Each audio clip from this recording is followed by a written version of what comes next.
সূরাতুন নাসরি মাদানিয়া। সূরা নাসর শিখব বানান করে।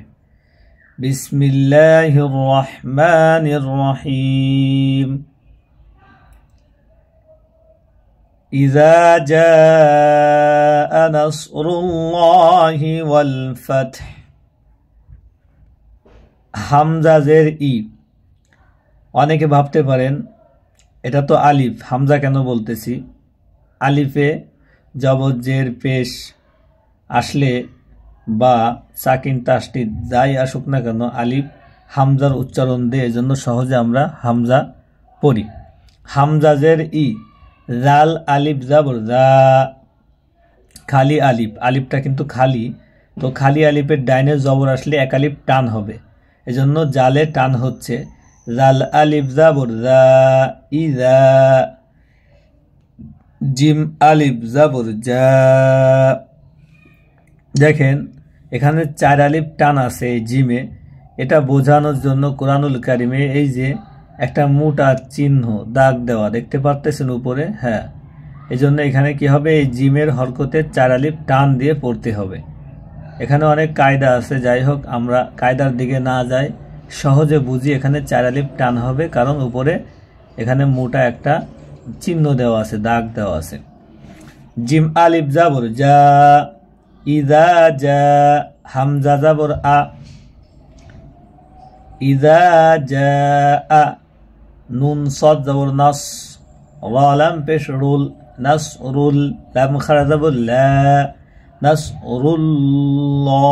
দেখেন এখানে আমি বানান করলাম লা, কিন্তু উচ্চারণ সময় পড়লাম, উচ্চারণের সময় বলতেছি ল, কারণ আল্লাহ শব্দের ডাইনে জবর অথবা পেশ, এই যে পেশ আছে দেখছেন, আল্লাহ শব্দের ডাইনে জবর অথবা পেশ আসলে তখন এই আল্লাহ শব্দকে পর করিয়া মোটা করিয়া পড়তে হয়, যেমন রুল।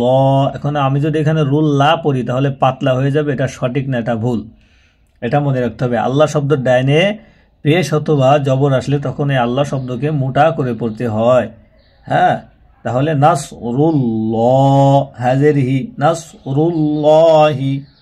ওয়াও লাম জবর ওয়াল, ফাতা জবর ফাত, ওয়াল ফাত, হা পেশ হু, ওয়াল ফাতহু ওয়াল ফাতহু। ইযা জাআ নাসরুল্লাহি ওয়াল ফাথ। দেখেন বানানের সময় আমরা পড়লাম ফাতহু, কিন্তু আমরা রিডিং পড়ার সময় যখন এখানে অক্ফ করলাম তখন আমরা পড়লাম ফাত, মানে হাতে আমরা পেশ না পড়ে হাতে আমরা পড়ছি সাকিন, হ্যাঁ। তো এটা মনে রাখবেন, খেয়াল রাখবেন। অক্ফ করার সময় ওই হরফে সাকিন করতে হয়। অধিকাংশ জায়গা যেখানে সাকিন করতে হবে না সেখানে আমি বলে দিব। তো এখানে সাকিন করতে হবে, এই হাতে সাকিন করে থামতে হবে। ওয়াল ফাত ওয়াল ফাত ওয়াল ফাত। ওয়াও জাবর ওয়া, রা জাবর রা, ওয়া রা। হামজা ইয়া জাবর আই, ওয়া রা আই। তানুন জাবর তান, নুন আলিফ জাবর না। দেখেন আমি বলেছি না, খালি আলিফ ডাইনে জবর হলে এক আলিফ টান দিয়ে পড়তে হবে, তো এই নুনের জবরে এক আলিফ টান হবে, হ্যাঁ। নুন আলিফ জাবর না, ওয়া রা আই তান না, এই যে ওয়াজিব গুন্না, হ্যাঁ। নুনের সাকিন হলে তার ডাইনে যদি জবর হয় অথবা জের হয় অথবা পেশ হয়, সহজে এক কথা, নুনের সাকিনের ডাইনে হরকত হইলে তখন ওই নুন সাকিনকে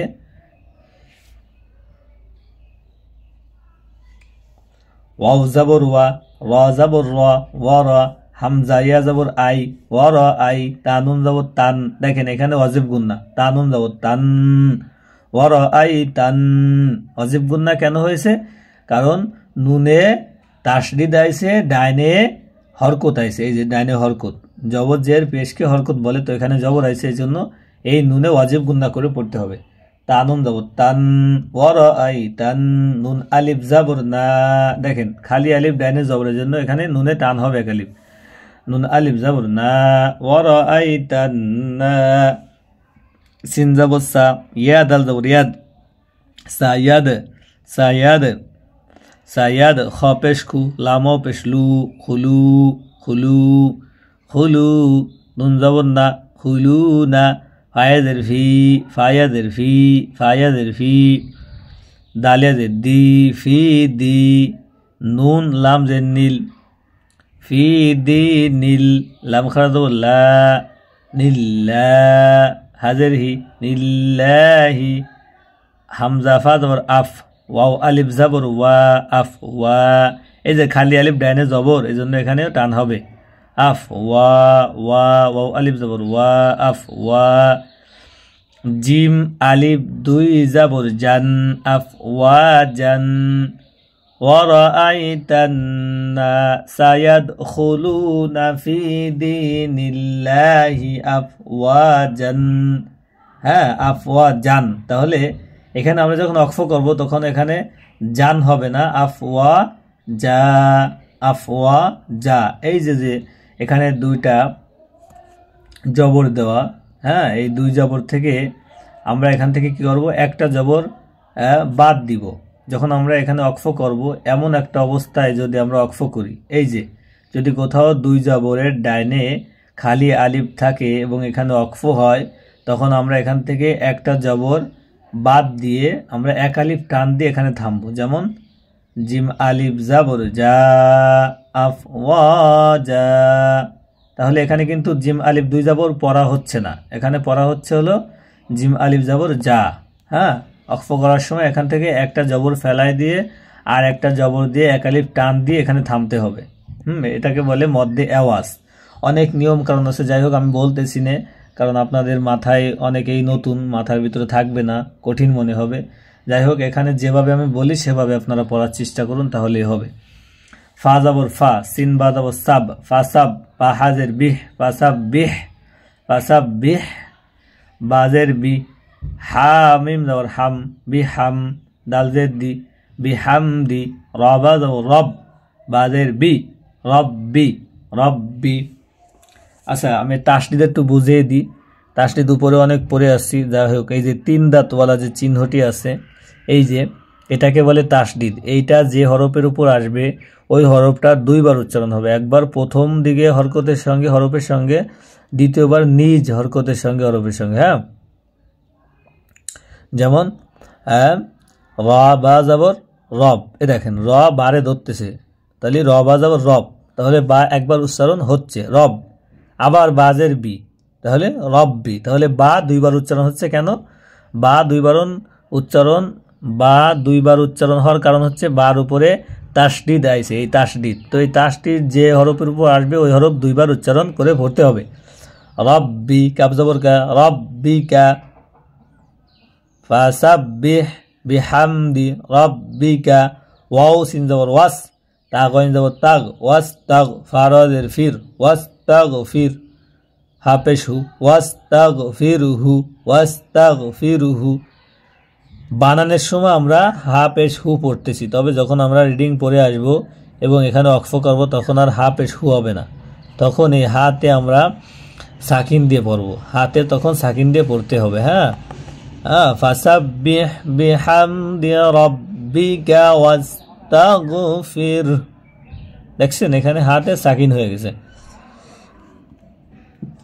হামজা নুন জের ইন এই যে বলছিলাম নুনের তাসদিদ হইলে ডাইনের হরকত আসলে তখন ওই নুনকে অজিব গুন্না করে পড়তে হবে যেমন এই যে হামজা নুন জের ইন নুন যাবন না ইন্না হা উল্টা পেশ হু ইন্নাহু উল্টা পেশ আসলে এক আলিফ টান দিয়ে পড়তে হবে ইন্নাহু কাপ আলিফ জবর কা কাপের সঙ্গে একটা আলিফ আছে লাগানো খালি আলিফ তো খালি আলিফের ডাইনে জবর হলে এক আলিফ টান দিয়ে পড়তে হবে হ্যাঁ আমি অনেকবার বলে দিছি একটু খেয়াল করে শুনবেন তাহলে হয়ে যাবে কারণ আমি আমার সামনে যখনই আসতেছে আমি তখনই সেটা বলতেছি একবার দুইবার যতবার আসতেছে আমি ততবারই বলতেছি তাহলে কাপ আলিফ জবর কা নুন জবর না কানা ইন্নাহু কানা তা ওয়াও জবর তাও ওয়াও আলিফ জবর ওয়া তাওয়া বা আলিফ দুই জবর বান তাওয়া বান আচ্ছা এখানে এখন যেহেতু আমরা থামতেছি ওয়াকফ সূরাও শেষ তাহলে এখানে তো তাওয়া বান হবে না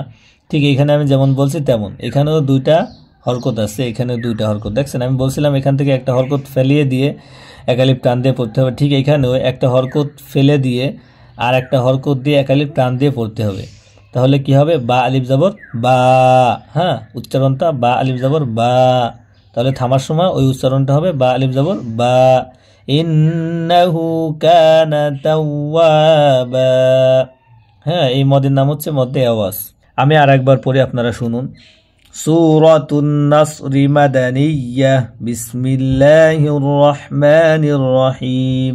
ইযা জাআ নাসরুল্লাহি ওয়াল ফাতহ ورأيت الناس يدخلون في دين الله أفواجا فسبح بحمد ربك واستغفره إنه كان توابا।